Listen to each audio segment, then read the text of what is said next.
مع بعض النهاردة كاسات الكنافة بالكريمة جميلة جدا، لازم تجربوها. هنحتاج مع بعض نص كيلو كنافة اهي، انا جايباها. ويا اما هتعملوها في الخلاط فهتطحن معاكم بالشكل ده، يا اما بايديكم او بالمقص تقعدوا تقطعوا فيها حتت صغيرة براحتكم. في ناس بتحب الكنافة قطع كبيرة فتقطعوها حتت كبيرة. هحتاج كمان معايا 4 معالق كبيرة من سكر بودر اهو، 1 2 3 4. ممكن نزود معلقة كمان خليهم 5 اهو بالشكل ده. وهنحتاج كمان سمنة سايحة، كنافة بتاخد سمنة كتير. معايا هنا اهو حوالي 2 كوباية من السمنة السايحة اهو. ونبدأ بقى نعمل السمنة كده بايدينا، ندخلها في كل كنافة اهو. السمنة والسكر نغلغلها في تدخل في كل كنافة، تبقى متشربة من السمنة والسكر. ندعك فيها بالشكل ده كده. طبعا انا في الوقت ده هكون بسخن الفرن، سخنه على درجة حرارة عالية عشان احمرها في الفرن. اللي بيحب يحمرها على البوتاجاز ممكن يحمرها على البوتاجاز، بس في البوتاجاز على البوتاجاز بتاخد وقت اكتر. انا بحب احمرها في الفرن، تبقى تحمر وتبقى لونها ذهبي وجميل اهو بالشكل ده كده. زي ما انتوا شايفين كل كنافة خدت وشربت من السمنة. يا سلام بقى لو سمنة بلدي، كنافة بتبقى طعمها جميل. يعني انا هنا خلطة سمنة عادية على سمنة بلدي اهي. طبعا الكنافة معروفة بالسمنة، ما نستقلش السمنة، ما نحطش سمنة قليلة ونقول مش مشكلة، لا، كتروا السمنة كده عشان كلها تبقى شاربة من السمنة، وبعد ما تستوي معايا تبقى طعمها جميل جدا جدا. انا عملتها بالسكر والسمنة زي ما انتوا شايفين اهو كده، كله شرب من السمنة والسكر بتاعي.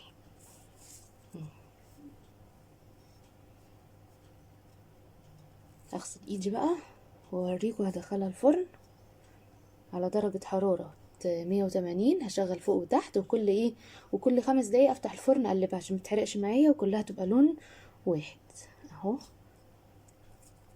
اغسل ايدي وندخلها الفرن سوا. الكنافة الفرن. على ما الكنافة بقى تتعمل هنجهز الكريم شانتيه بتاعي. معايا حطيت هنا معلقة كريم شانتيه، هحط عندي هنا كريم شانتيه الخام او كريم شانتيه الكيس، ممكن تحطوا كيس كريم شانتيه. هحط هنا حوالي 3 معالق كبار من الكريم شانتيه. هننزل باللبن عليهم واحدة واحدة، معايا كوباية لبن وهننزل واحدة واحدة باللبن ونضرب. هننزل بقى باللبن واحدة واحدة عشان نحط الكوباية كلها مرة واحدة. طبعا ده لبن ساقع او لبن متلج، اللي مش عايز يضرب بلبن ممكن يضرب بمية متلجة برضو. نبدأ نضرب اهو على سرعة واطية كده لغاية ما الكريم شانتيه يدوب مع اللبن. نعلي بقى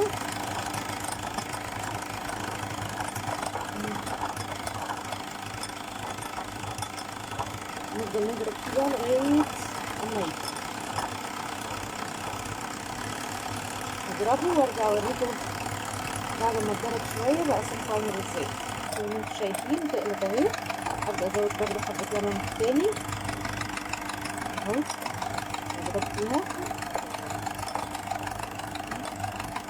اضرب فيها برضه لغاية ما تتقل اهو.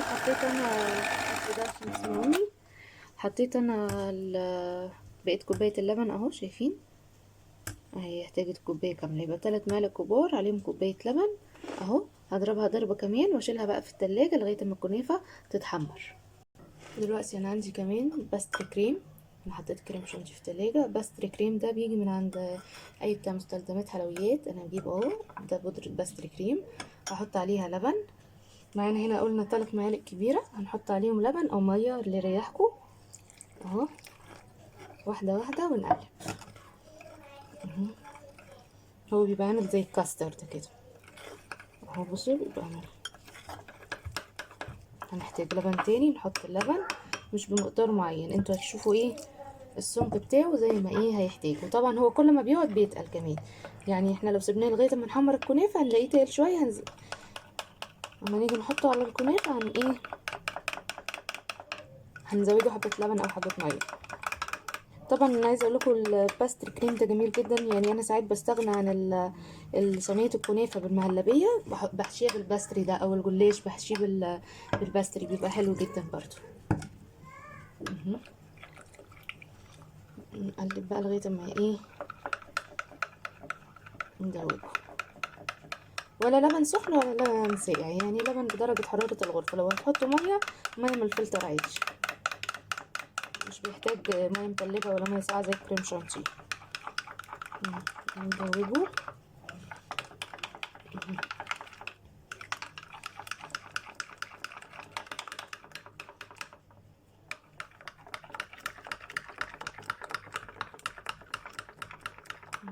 ندوب فيه بحيث ميبقاش فيه اي تكتلات اهو. هنحتاج لبن تاني، هنحط حبة لبن كمان ونقلب.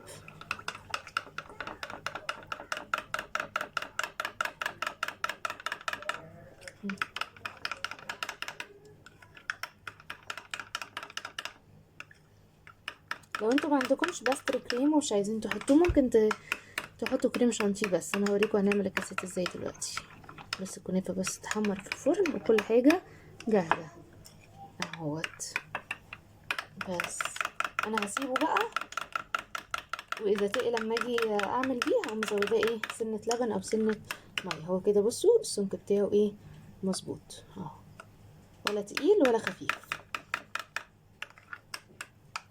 احنا غالبا هنحتاج ايه نزوده لبن لما نيجي نعمل بيه الكنافه. هحمر بقى الكنافه وارجع لكم اوريكم هنعمل كاسات الكنافه ازاي. الكنافه اهي بعد ما اتحمرت معايا في الفرن اهي، شايفين لونها بقى دهبي وجميل. طبعا اي حتت نشفت على بعض كده هندوس عليها بالمعلقه نفرفتها. وطعمها جميل، طعمها وهي محمره كده جميل جدا.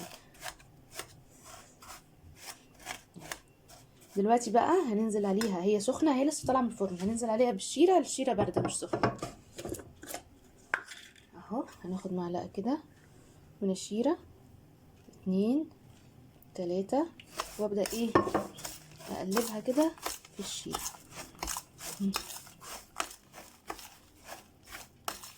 اهو بالشكل ده.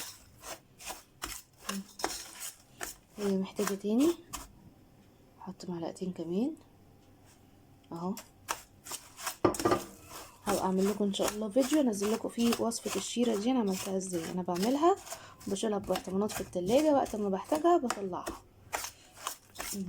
نقلب الكنافه كويس كده بالشيره. طبعا لازم الكنافه تبقى سخنه واحنا بننزل عليها بالشيره، لازم الكنافه تبقى لسه طالعه من الفرن معانا اهو. ندوب بس الشيره فيها. طبعا لو بتحبوا الحاجه مسكره ممكن تزودوا شويه كمان. انا هكتفي في ال4 معالق الشيره اللي انا حطيتهم دولت، عشان لسه هحط عليها كريم باستري مسكر وكريم شانتيه، واحط عليها موز كمان، قطع موز او قطع مانجا اللي متوفر عندكم. بس كده هنسيبها بقى تبرد، وبعدين هنعبيها في كاسات واقول لكم هنعمل ايه مع بعض. ادي الكنافه اللي اتحمرت اهي، ادي الكريم شانتيه كنت شايلاه في التلاجة، ادي الكريم باستري. بس طبعا زي ما انتم شايفين تقل ازاي عشان قعد. هجيب حبه لبن وازوده لبن لغايه ما يبقى خفيف شويه كده اهو.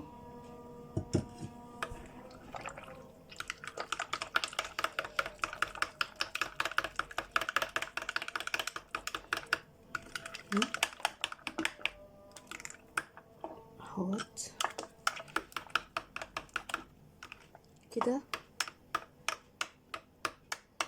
بقى جاهز عندي اهو. وادي الكريمه. نجيب الكاسات بقى اللي هنقدم فيها كنافه، الكاسات اللي هقدم فيها كنافه. اول طبقه هنمسك كده اهو، هناخد من الكنافه بتاعتي اللي انا عملتها اهي وننزل بطبقة كنافة زي ما انتم شايفين كده اهو، ونحاول نضغطها بالمعلقة كده اهو. بعدين هنجيب الباستري كريم اهو، هنبدأ هنحط طبقة كده معلقة. لو عندكم كيس الحلواني ممكن ايه تعملوه بكيس الحلواني، او ممكن بالمعلقة كده نوزعه بالشكل ده. مش عايزة بس الكيس يتوسخ من فوق عشان الشكل لايم اهو. مقطعة انا همسح بس كده الوش، مقطعة موز، هنحط عليه موز اهو. اما لو عندكم فراولة تحطوا فراولة، او لو عندكم مانجا تحطوا مانجا، هي بتبقى حلوة كمان قوي بالمانجا اهو بالشكل ده. بعدين نحط طبقة كنافة تاني اهو، نفرفت بس الكنافة واحنا بنحطها عشان العسل بيجمدها شوية. نحط طبقة كنافة تاني كده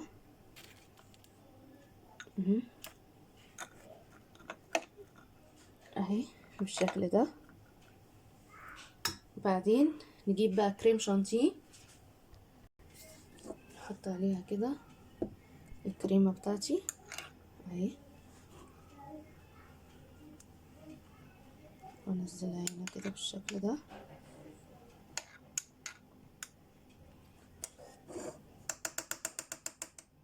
اهو، ونفردها بالشكل ده كده. بعدين هنجيب قطع موز تاني اهو، ونضغط بيها كده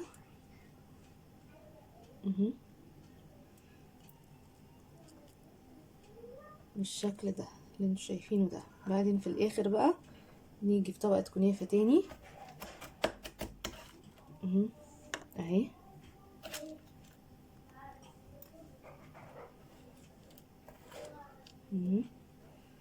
انزل بطبقة الكنافة اللي على الوش في الاخر بس كده. ممكن بقى تزينوها فوق بباستري كريم مثلا، تحطوه في كيس حلواني وتعملوا وردات، او كريم شانتيه، او تجيبوا صوص شوكولاتة او صوص كراميل. انا عاملة صوص شوكولاتة هنا، هعمل واحد بصوص الشوكولاتة. هحط صوص شوكولاتة او نوتيلا على الوش كده.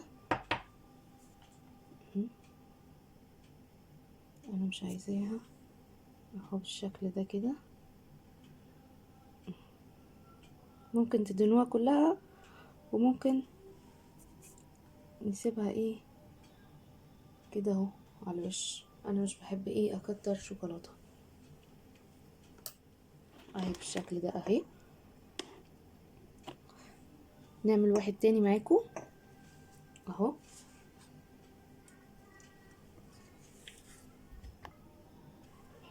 اهو، كيس اهو حط فيه كنافه اهو،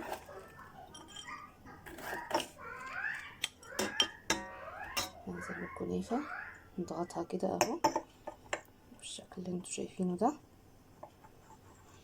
هناخد الباستري كريم ونحط معلقه اهو، معلقه كمان، ونقلبها كده اهي، نحطها بحيث ان احنا نغطي بيها الوش. ممكن نحط واحده كمان نحط بيها الوش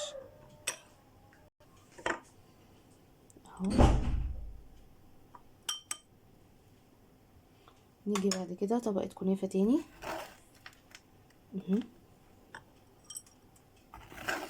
طبعا انتوا ممكن تقدموها بقى في كاسات، في بولات صغيره، في اي حاجه اهو. انا نسيت احط الموز، مش مشكله، المفروض كنا نحط موز. نحط الكريم شانتيه وننزل بيه اهوت. بعدين نجيب الموز اهو، نضغط الكريمه كده بالموز اهو اهو بالشكل اللي انتوا شايفينه ده. بعدين انزل بطبقه كنافه كمان تاني اهو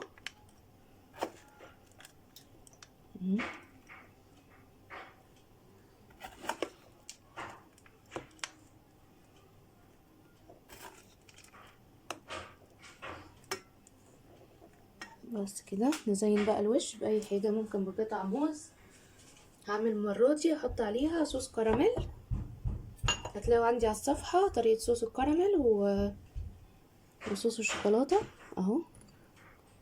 ننزل عليها كده كراميل من فوق بالشكل ده. انا مش هكتر برضو عشان متبقاش مسكره قوي. ممكن اجيب لكم بوله بقى، نعمل واحده في بوله واكمل انا بقيه الكاسات بعدين واوريكم شكلها. معايا بوله اهي، هجيب طبقه الكنافه احطها فيها بالشكل ده كده. بعدين طبقه من الباستري كريم، ممكن تلخبطوا الباستري كريم على كريم شانتيه وتعملوا كوكتيل بينهم هما الاتنين.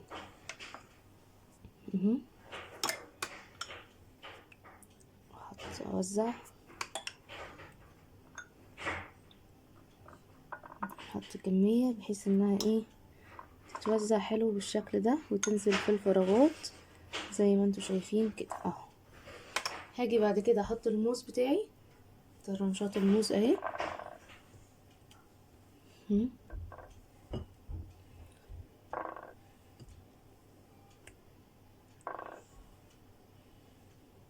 اهو.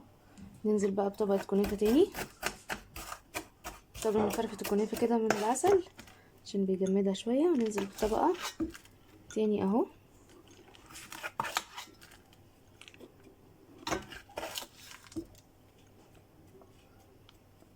ندوس عليها كده بالشكل ده زي ما انتم شايفين. الكيس طبعا خد معايا كميه اكبر، يعني هنا مش هحط حبه كريمه قليلين لان مش هيكفي عندي 3 طبقات.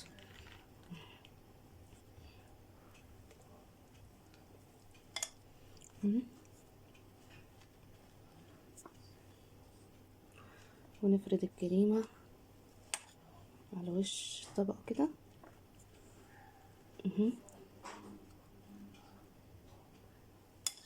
مش عايزين نقلب جامد عشان الكنافه بتلزق فيها متبهدلهاش معايا اهو. ننزلها الكميه كلها كده اهي. عايزين تحطوا موز حطوا، بس عشان الطبق مش مكفي مش هحط موز، هنزل على طول بطبقه كنافه على الوش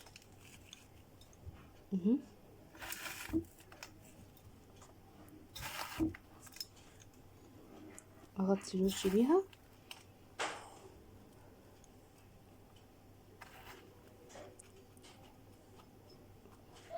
بس كده تمام كده.